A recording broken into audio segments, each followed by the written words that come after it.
シーズン5までに昇格組を除くすべての UR 英雄たちに専用武装が実装されました。今まで様々な戦車編成で遊んできた私ですが、ついにシーズン5登場のステッドマンも専用武装がレベル20となったので、専用武装を踏まえた上でいろんな戦車編成の比較をしてみました。無課金、美課金の方、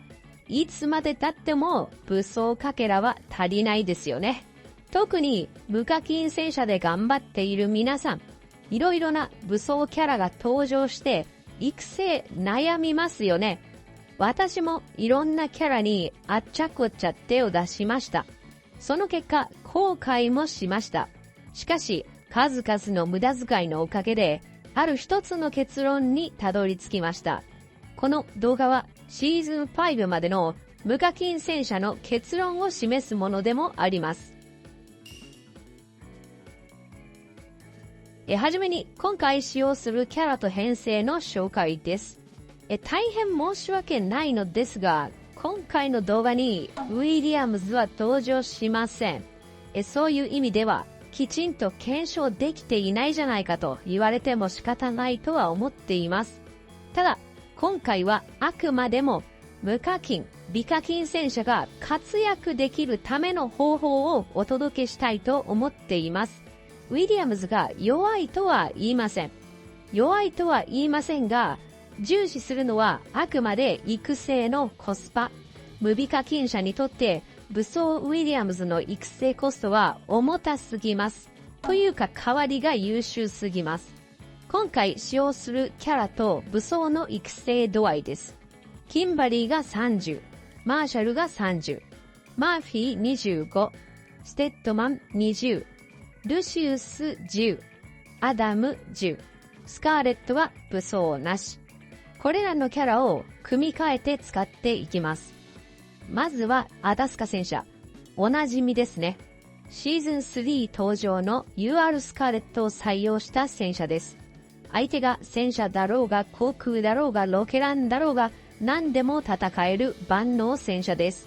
次にルシウス戦車。シーズン1から地味に強いルシウス戦車。武装が揃った今どれくらいの性能を出せるのか注目です。そしてアダム戦車。スカーレットほどではないですが、マーフィーも物理アタッカーです。キンバリーとマーフィーの反撃ダメージに加え、武装を持ったステッドマンのシールドダメージも加われば、対航空機でもある程度強いのではないかと期待できます。最後に5体フル戦車。現在オフシーズン中ですので、編成ボーナスを踏まえた時にフルの戦車も選択肢に入ります。この際もスカーレットはかなり有用で、防御面に不安のあるステッドマン、または3回目のバトルスキルを発動させたい武装30のマーシャルを守ることで高ダメージにつなげることができます。はい、それでは見ていきましょうか。お相手さん 4.4M 格上のルシウス入りのロケランです。4部隊ぶつけています。前日カードはなくてもルシウス入りのロケランはやっぱり強いですね。戦車目線結構きついので今回対戦相手としました。バトルスキル2回発動後アダム、そしてルシウスはやっぱり落ちやすいですね。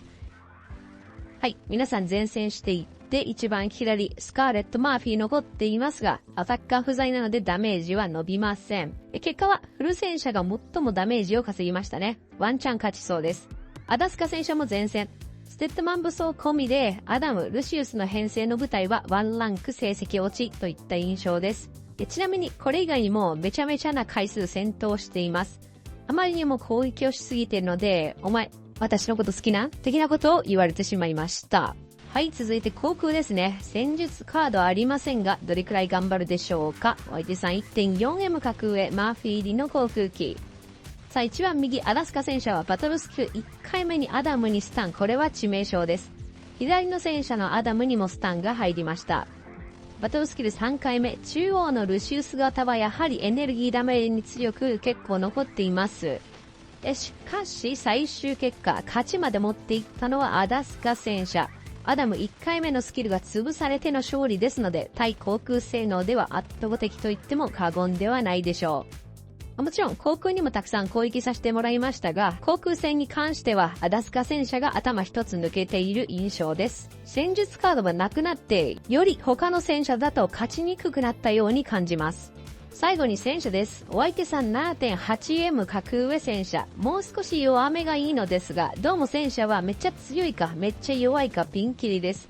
第1スキルで早々に中央のアダムが退場。マーシャルのターゲットはきつかったが、右側アダスカ戦車も耐えない。8M 差はさすがに差がありすぎたか。そんな中、ど根性粘りを見せるのは左のルシウス型戦車。キンバリーとステッドマンのバトルスキルの回数を多く稼ぎ、相手をかなり削ることができました。はい、まずですね、無課金戦車に関してですが、アダスカ戦車でいいです。というかもうこれがいいです。シーズン5までの環境を考えるのならば、無課金、美課金の方は、同格の戦車、そして航空機と戦うことが圧倒的に多く、それらに対して安定したパフォーマンスを発揮できるアダスカ戦車は強いです。武装の育成も、キンバリー、マーフィー、マーシャル、アダムに集中することで、一軍の完成度はなかなかなものになるでしょう。もし、私がまたラストウォーを無課金、または次数千円までの美課金の想定で、1からスタートするのであれば、これらのキャラにしか武装かけらを使わないスタイルで突き進みます。それくらいこの舞台コスパがいいです。シーズン3で初めてアダスカ戦車を紹介した頃の動画のコメントに、シーズン5まで無課金はこれやな、みたいなコメントがありました。武装が揃うまではそうとも言い切れないんじゃないか、と私も思っていましたが、いろいろ手を出した結果言えます。無課金はシーズン5までこれです。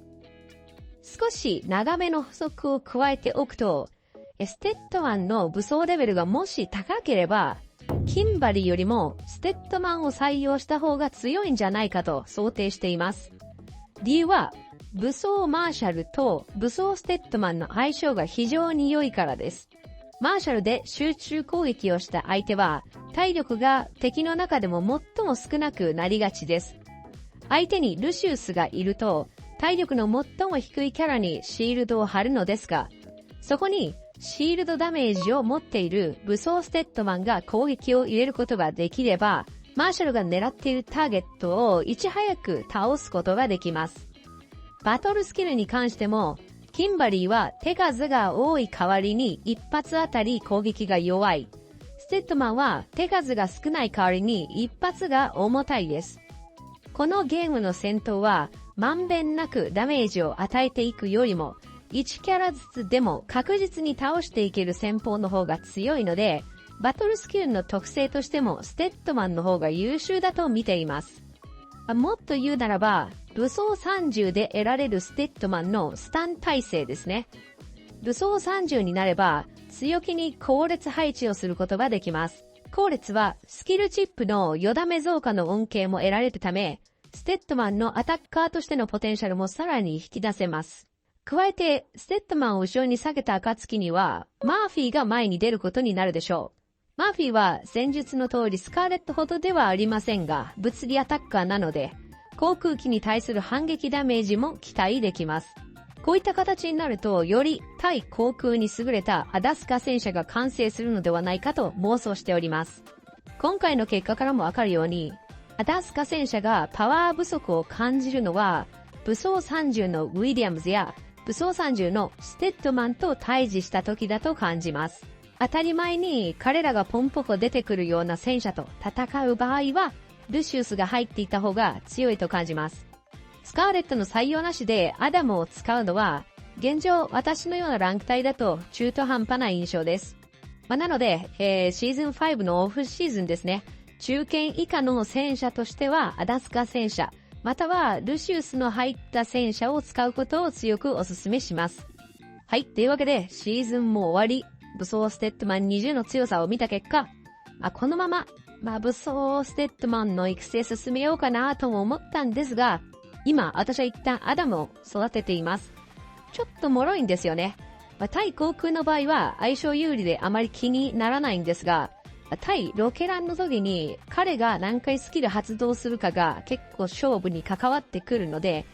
少しだけ耐久を上げる意味合いで武装を強くしています。今後ですが、マーフィーの30をいって、その後、ステッドマン武装30を目指そうかなっていう感じです。武装レベル入れ替えとかしてくれるととっても嬉しいんですけどね。はい。というわけで今日の動画良かったよ、参考になったよと思われた方、いいね、チャンネル登録はお気持ち程度に。よければ、戦車編成で悩まれている無課金、美課金戦車の方にこちらの動画のシェアをお願いいたします。それではまた次の動画でお会いいたしましょう。さようなら。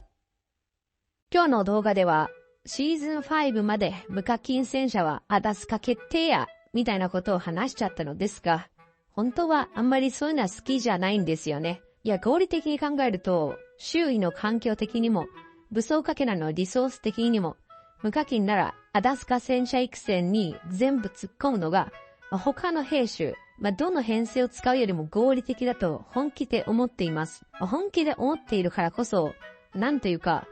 正解が確定してしまった虚しさというか、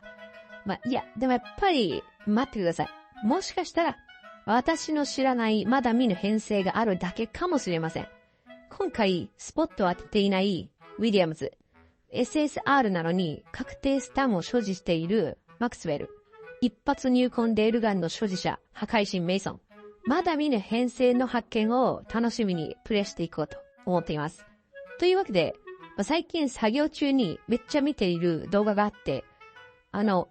おいしんぼってしてます。最近、YouTube でめっちゃ上がってて、昔のアニメなんですが、